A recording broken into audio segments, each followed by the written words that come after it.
So the first day I walked on the floor in 1980 on the trading floor of the Chicago Mercantile Exchange, I opened up that door and all I saw was yelling, screaming, people pushing and shoving. The energy was incredible. And so I got a job as a runner, literally taking orders from the order desk to the pits that correspond with the order. So, there was a lumber pit. There was back then there was a T-bill pit, foreign currencies, D-mark, Japanese yen, live cattle, pork bellies, things like that. And I got a job 2 weeks after I worked as a runner.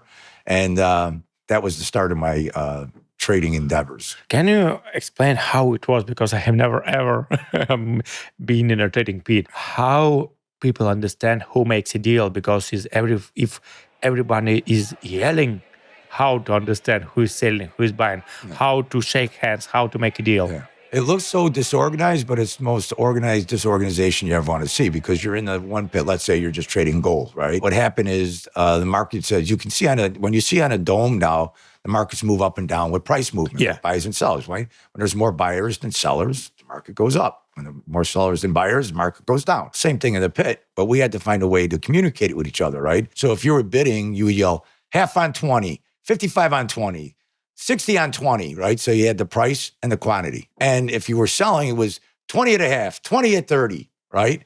And you had to have your hands this way if you're a buyer, this hands if you're a seller. And then what we had was communications of what the quantity was, right? So if you bought one, it was one.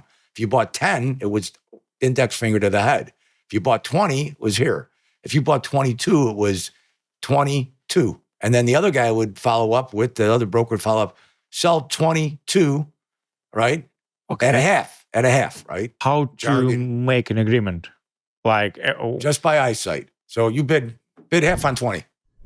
Go ahead, half on 20. Bid it. You. Say it, half on 20. Half on. Sold. That's all? Yeah. Then me and you would look at each other and I would go, hey, I sold you 20 at a half. You would go, I bought 20 at a half. We write it down on our trading card. You write down in a trading card. Yes. And then on the trading cards, we had to have price, quantity, who the broker was. So my badge was LBJ. Okay. Yours would be KRIL. Okay. Right. And then we had to put the clearing firm. So if it was Merrill Lynch or Salomon Brothers or RBH or whatever. And then we had to put the bracket the time that we made the trade. We turned it into the exchange, got key punched. The next day, it was a clear trade. Wow. So, I mean, it's the same thing you get on computers. Okay. But how does the price change? Same way it does on a dome.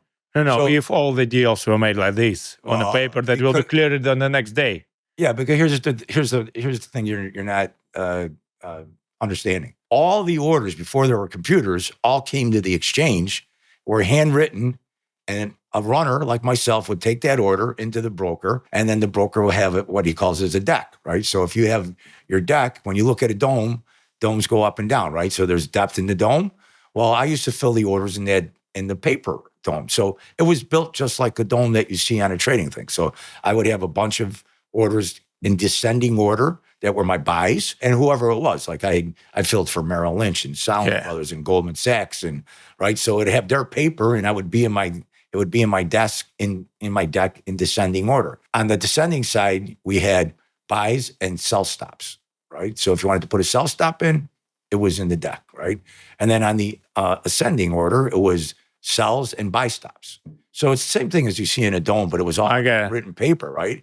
And then all those orders, there was no computer setting stuff in. That's why I'm asking. Right. When you think about high frequency trading, what do? They get in front of the orders. Yeah, that's what we do. Right?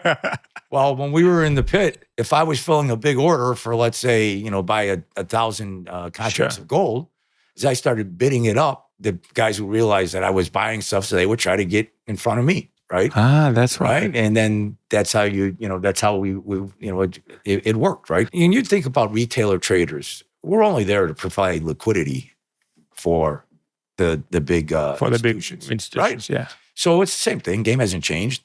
We are there to provide liquidity, and then what we tried to do was what we called scalping. Yeah. Basically, how can I make 3 ticks on a 10 lot? Oh, really? Right. So in a pit. In the pit, yeah. Right. So the nice thing was if the guy behind me was a big order. Well, I was a big order filler, right? And I was long, and I would see someone offering like 28 and a half. And I go buy them. And all of a sudden a big order comes in. Now I'm marking the order. I'm making them go half, 75, 80, 90, even. And I would just keep bidding the market. That's what I want to ask. How do you deal with the big orders? Because it's interesting. Wow.